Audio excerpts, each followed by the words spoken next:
and they're being counted. And that's how it's happening. Thank you so much. Here's the President of the United States. Good evening. I'd like to provide the American people with an update on our efforts to protect the integrity of our very important 2020 election. If you count the legal votes, I easily win.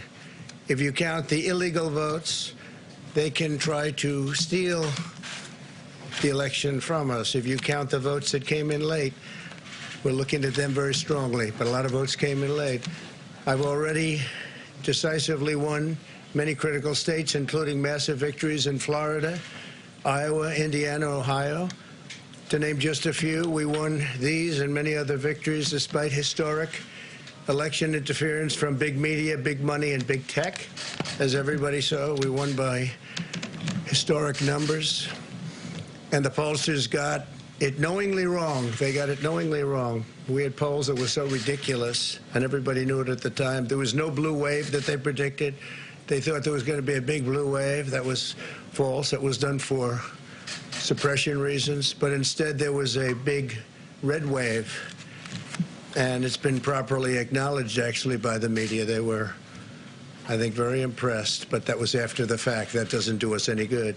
We kept the Senate despite having twice as many seats to defend as Democrats, and in a really much more competitive states, we did a fantastic job with the Senate. I think we're very proud of what's happened there. We had many more seats to defend. They spent almost $200 million on Senate races in South Carolina and Kentucky alone, 2 races, and hundreds of millions of dollars overall against us.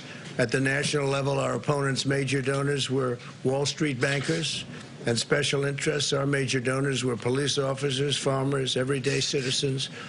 Yet for the first time ever, we lost 0 races in the House. I was talking to Kevin McCarthy today. He said he couldn't believe it. 0 races. Very unusual thing, 0. And actually won many new seats with, I think, many more on the way. This was also the year of the Republican woman. More Republican women were elected to Congress than ever before. That's a great achievement.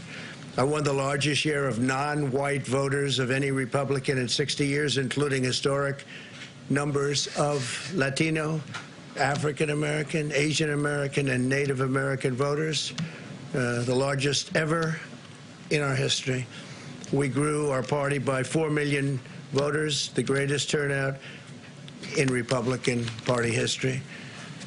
Democrats are the party of the big donors, the big media, the big tech, it seems, and Republicans have become the party of the American worker, and that's what's happened. And we're also, I believe, the party of inclusion. As everyone now recognizes, media polling was election interference in the truest sense of that word, by powerful special interests. These really phony polls, I have to call them phony polls, fake polls, were designed to keep our voters at home, create the illusion of momentum for Mr. Biden, and diminish Republicans' ability to raise funds. They were what's called suppression polls. Everyone knows that now. And it's never been used to the extent that it's been used on this last election. To highlight just a few examples, the day before election, Quinnipiac, which was wrong on every occasion that I know of, had Joe Biden up by 5 points in Florida, and they were off by 8.4 points, and I won Florida easily. So they had me losing Florida by a lot, and I ended up winning Florida by a lot. Other than that, they were very accurate. They had him up 4 points in Ohio, and they were up by 12.2 points. And I also won Ohio, great state of Ohio, very easily. And the Washington Post said Biden up 17 points in Wisconsin, and it was basically even. They were off by about 17 points. And they knew that. They're not stupid people. They knew that. Suppression. There are now only a few states yet to be decided in the presidential race. The voting apparatus of those states are run in all cases by Democrats. we were winning in all the key locations by a lot, actually. And then our numbers started miraculously getting whittled away in secret, and they wouldn't allow legally permissible observers. We went to court in a couple of instances, and we were able to get the observers put in. And when the observers got there, they wanted them 60, 70 feet away, 80 feet, 100 feet away, or outside the building to observe people inside the building. And we won a case, a big case, and we have others happening. There are lots of litigation, even beyond our litigation. There's tremendous amount of litigation generally because of how unfair this process was. And I predicted that. I've been talking about mail-in voting for a long time. It's really destroyed our system. It's a corrupt system, and it makes people corrupt even if they aren't by nature. But they become corrupt. It's too easy. They want to find out how many votes they need, and then they seem to be able to find them. They wait, and then they find them. And you see that on election night. We were ahead in vote in North Carolina by a lot, tremendous number of votes.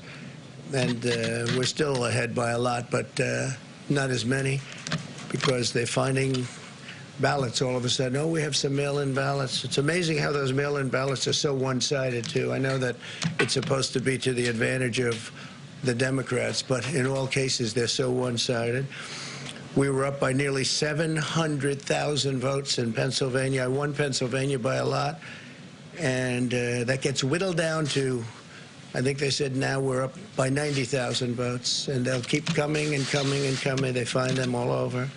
And they don't want us to have any observers, although we won a court case. The judge said you have to have observers. Likewise in Georgia, and they're appealing. Actually, they're appealing.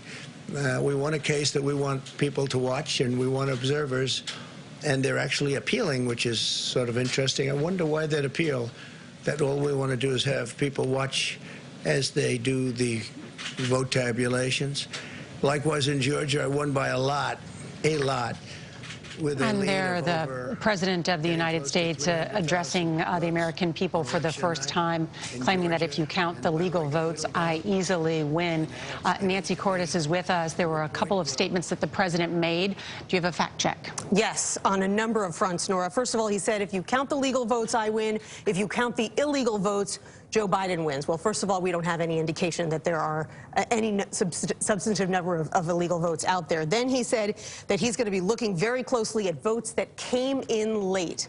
Well, votes that were postmarked by Election Day in most states are not late. So that was another falsehood. He said that he kept the Senate. We still don't know which party is going to control the Senate. Several key Senate races to be decided.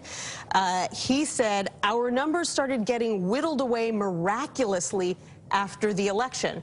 There was no miracle there. Every single election analyst was shouting from the rooftops before the election that that's exactly what was going to happen, that in-person voting was going to be counted first. It would make it look like the president was ahead, but then as you started counting the mail-in ballots, that it could start to shift. So that is not a surprise to anyone. And then finally, he said, Nora, it's amazing how the mail-in ballots are so one-sided for Vice President Biden. Well, again, that's not amazing. President Trump told his voters not to vote by mail. He said that vote by mail was illegitimate, to the great frustration of a number of Republicans who know that that is typically a strength for their party. So it is not a big surprise that Vice President Biden has the edge in vote by mail. At the same time, he was denigrating what he called a corrupt system that has led to his narrowing of a path to a victory. He did talk about the wins that he has had, noting, of course, that they did well in Florida. He also said that the Republicans have lost 0 races in the House. Is that true?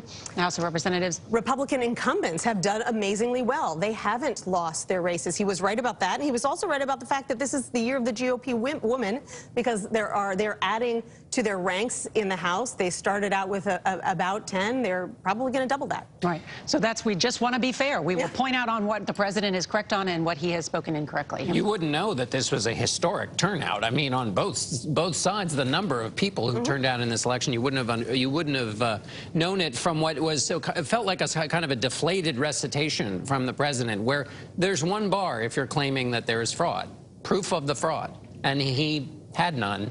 I mean, he had some assertions of things, but in terms of the process that is going on, where the votes are being counted, and there is no legal votes are being counted, he had nothing really to say about that other than... And in the case where state legislatures under system of federalism have said that votes can be postmarked on Election Day and counted later, that has been upheld by the United States Supreme Court. Yeah. In particular in Pennsylvania. And he also seemed to suggest that the fact that a lot of major polls were off was somehow intentional and designed to suppress his voters. I think pollsters were just as frustrated as anyone else that their polls did not hit the mark in a lot of cases, and they're going to have to be going back and figuring out what assumptions were right and what assumptions were wrong. But there is no evidence that these were suppression polls, as he put it. And also his dwindling lead in Pennsylvania is the result of votes that were cast on Election Day or that came in by Election Day. We haven't even gotten to the thing he's been complaining about. So his numbers are, I mean, his numbers are going down for the normal reasons they go down when other people vote for your opponent. I mean, it has nothing to do with the postmark. So, so he can talk about that. Yeah, it has to do just with the vote, which is what everybody got together to do on Tuesday and the days before. We should note that actually since the president has started speaking, his vote margin in Pennsylvania went down another 1,500. So that's because many of that vote is just getting counted tonight. We're going to have a clearer picture tonight when we rejoin everybody at 10 p.m. Eastern for a special here, and we'll have the latest numbers not only out of Pennsylvania, more numbers coming out of Georgia, as well as we're expecting out of Arizona, as well as this picture is becoming clearer as we allow people to do their job who are counting these ballots. That's right. And, you know, we are expecting more from southern Arizona, for example, an area that is a little more competitive. So undoubtedly numbers will continue to shrink through the night. And it's, you know, to some extent nervous, otherwise exhilarating to watch. All right. Thanks to all of you, and our coverage will continue on our 24-hour streaming network, CBSN. You can watch it at cbsnews.com or on our CBS News app. There will be more on your local news on this CBS station. And for some of you, the CBS Evening News is coming up next. This has been a CBS News special report. I'm Norah O'Donnell at CBS News election headquarters right here in New York.